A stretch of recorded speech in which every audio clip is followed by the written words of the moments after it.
Okay, radio. So we're in Genesis chapter 6 still, and we're going to go from verses 9 to 22, which will take us right to the end.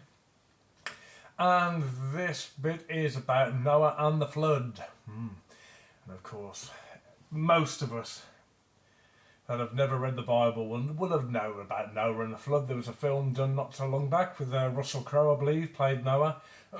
So I haven't seen it myself. I couldn't tell if it was accurate. If it was a complete load of rubbish, please write it in the comments.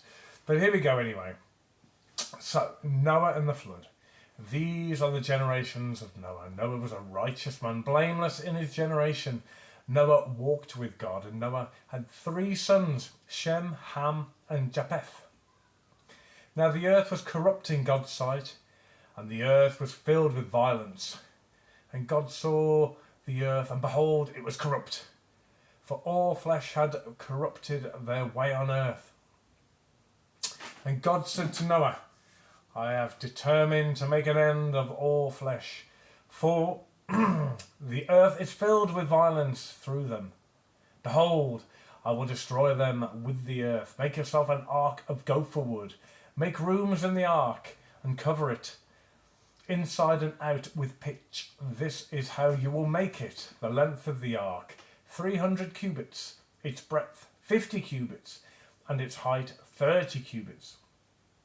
Make a roof for the ark and finish it to a cubit above, and set the door of the ark in its side.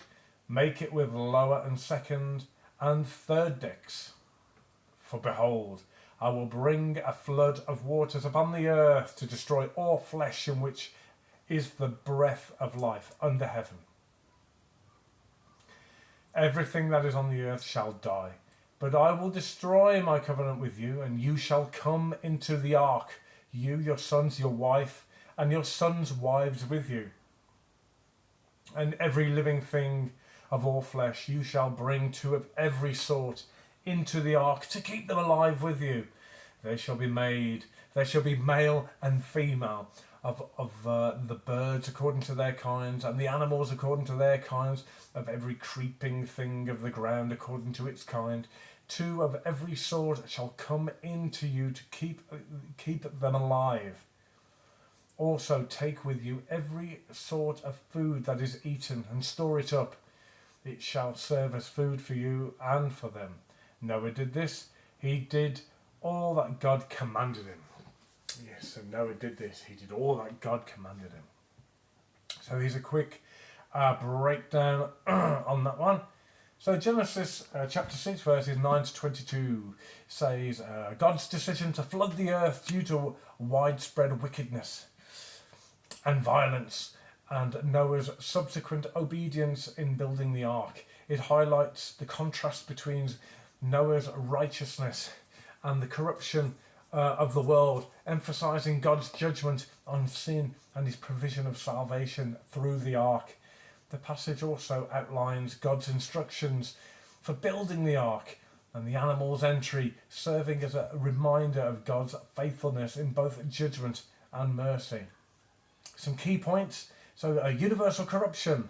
The passage describes the earth as filled with corruption and violence, leading God to regret creating humanity. Noah's righteousness. So in contrast, Noah is presented as righteous, blameless, and walking with God, finding favour in God's sight. And you have God's judgment.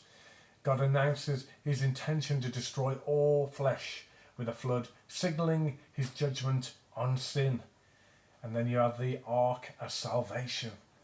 God instructs Noah to build an ark, providing a means of salvation for himself, his family, and 2 of every living creature.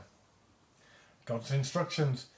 Detailed instructions are given for the ark's construction, emphasizing its dimensions, materials, and compartments. And then it finishes with highlighting Noah's obedience, because Noah's obedience to God's commands is highlighted as a key aspect of the narrative. Yes. So interpretations and significance. So justice and mercy, something to consider. The passage illustrates both God's justice in punishing sin and his mercy in providing a way of escape through the ark. And then the type of salvation. Some interpretations see the ark as a type of foreshadowing of Christ and the salvation offered through him. And that's according to the Barabbas Road Church, whoever that scholar is. They put a book together. Okay, and a call to faithfulness. So the story of Noah serves as a reminder for believers to remain faithful to God, even in a corrupt world, and to trust his promises. Just on the salvation one, actually, when it says some interpretations see the ark as a type of foreshadowing of Christ and the salvation offered through him.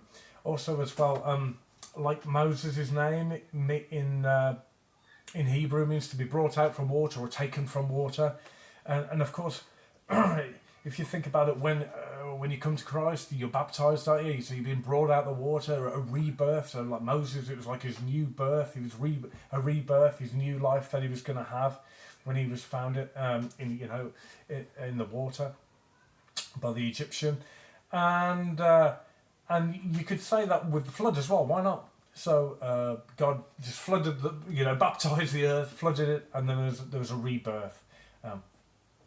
Is it there? I don't know. I don't know. It's something I've thought about.